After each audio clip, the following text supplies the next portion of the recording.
Jadi seperti udah hilang-hilang lah. berita kehilangan ini kita tarik lagi. Ini semacam bola panas yang seolah-olah mungkin ya, kenapa Pak Jokowi mencoba untuk menghindari isu hilangnya anak buah dia seorang menteri ini? Mungkin Yassin Limpo ini pegang sesuatu juga. Food estate ini itu kan harus melewati alur yang namanya Menteri Pertanian. Jangan-jangan saya juga membaca, saya mengamati perbincangan yang mungkin juga ya, terbatas di kalangan ini juga ada perang, ada sesuatu benturan yang serius, Bang.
Oke bro, luar biasa ya. Tidak terasa kita sudah ngomong 40 menit aja langsung ya. Kita masih mentan.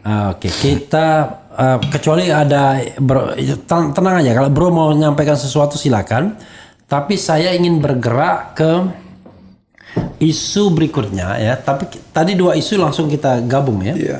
Isu mengenai Guntur dan mengenai ada Kaisang, ada pertemuan SBY dengan Jokowi gitu. Nah, tapi ini juga menarik menurut saya yang baru terjadi ini. Iya. Mentan hilang. Jadi ya, mentan hilang. Iya. Tapi sebelum mentan hilang itu kok makin kasar saja permainannya itu ya. Kalau judul-judul media itu sebenarnya tidak jujur mereka membuat judul. Mentan hilang itu kurang kuat judulnya. Pembantu presiden hilang. Oke. Kan selama ini kan harus diluruskan cara pandang kita. Iya. Orang itu berasal misal seorang menteri yang diambil oleh Jokowi, dia dari Papua, dia dari partai, dari Aceh, dia dari ormas ini, dari itu. Begitu diambil oleh Jokowi, dia adalah pembantu presiden. Iya. Kalau ada apa-apa presiden yang malu mestinya. Presiden yang malu. Kalau ini malah presiden yang Saya juga melihat, tapi ketika para menteri itu bermasalah, yang dituduh partai politik. Iya. Ini menurut saya sesuatu yang agak aneh. Abang presiden, saya anak buah abang, saya diangkat sumpah, komitmen, bekerja dengan visi abang. Kemudian saya ada masalah, abang cuci tangan. Dia bukan anak buah saya. Dia berasal mungkin dari mana? Makanya sumber asalnya yang disalahkan. Dia yang presiden yang menentukan seorang. Oleh sebab itu, dalam kasus Menteri Pertanian, mental ya. Ini agak beda dengan kasus Johnny Plate. Lingkaran-lingkaran yang berada di istana itu agak hati-hati untuk melakukan serangan kepada Nasdem. Kan beda dengan ketika kasus Johnny Plate itu murni. Mereka serang habis kan, tapi sekarang ini kan mereka hati-hati. Tidak sevulgar kemarin. Tidak sevulgar kemarin karena sudah muncul penjelasan bahwa yang ditangkap ini pembantu presiden. Orang yang setia bekerja kepada Presiden Jokowi. Dan konon bro, orang yang diangkat sumpah dan komitmen menjalankan visi Presiden Konon Jokowi. begini bro, kalau Johnny Plate itu kan sekjen tuh. Itu jadi menteri karena disodorkan oleh Nasdem. Ya, Tapi ini konon dipilih oleh Jokowi. Tapi konon ya, ada yang bilang begitu karena dia saya waktu dulu itu sama-sama teman di ini Yes. asosiasi Ya, kepala daerah. ya saya waktu itu sempat dengar karena jasanya Yassin Limpo ikut mendukung suara Jokowi di Makassar. Selatan. Nah, jadi informasi abang itu benar, nggak ada hubungan dengan Nasdem. Dia orang Golkar, Ya. hanya dia dipindahkan ke Nasdem untuk berharap itu seolah-olah jatah Nasdem. Tapi terlepas dari semua itu harus kita jujur mengatakan bahwa yang ditangkap ini adalah pembantu presiden. Ini digarisbawahi dengan huruf yang tebal, yang tegas, jujur apa adanya.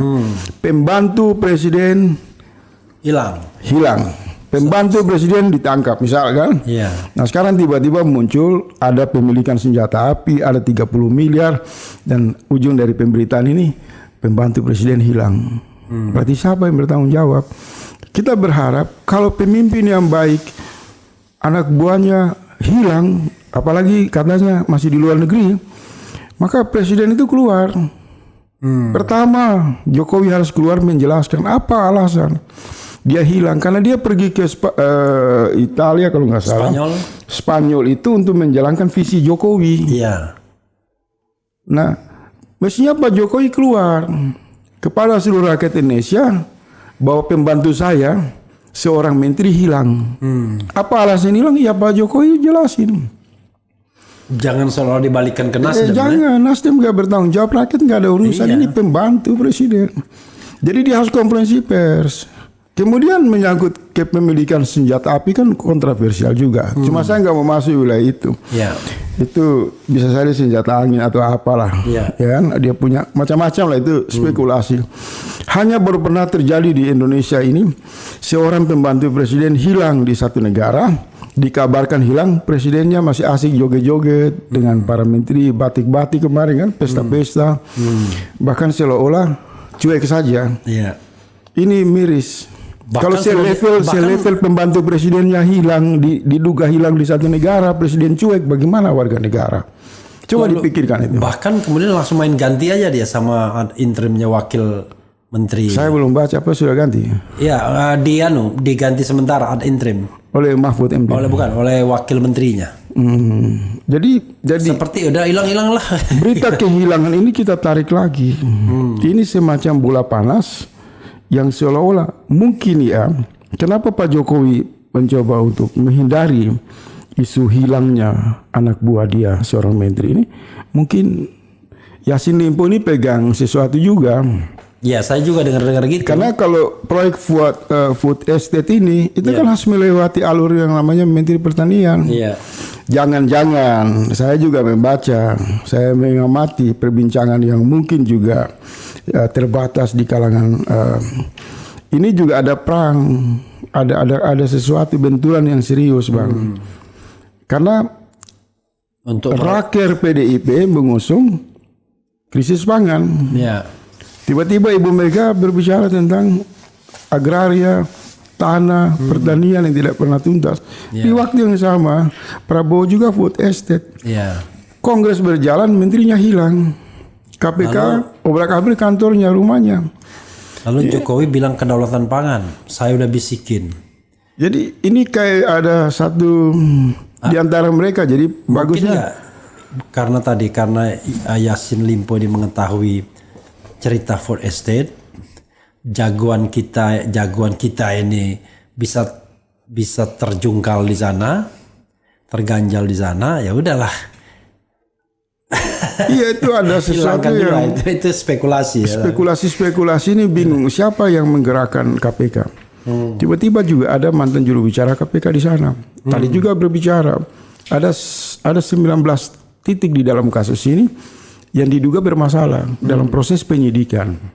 Di waktu yang sama, Limpo dikabarkan hilang. Presidennya belum menyampaikan konferensi pers resmi. Padahal anak buahnya hilang. Di waktu yang sama ada ketegangan juga di internal PDIP tentang suksesi. Ini kan semua blunder-blunder ini yang nanti kalau Lama-lama rakyat berpikir ini sumbernya Jokowi semua. Kabinetnya hancur-hancuran, partai pendukungnya disandra, kemudian terjadi berbagai dinamika yang tidak sehat. Maka ini azab politik yang sementara menuju ke 2024. Nah, bagi kelompok pendukung Anies dan Caimin harus mampu membaca semua peristiwa ini di dalam keseriusan, baik bacaan pada ilmu pengetahuan maupun bacaan dalam konstruksi atau kesadaran spiritual. Karena tidak mungkin kesibukan yang amburadul terjadi di lingkaran kekuasaan ini.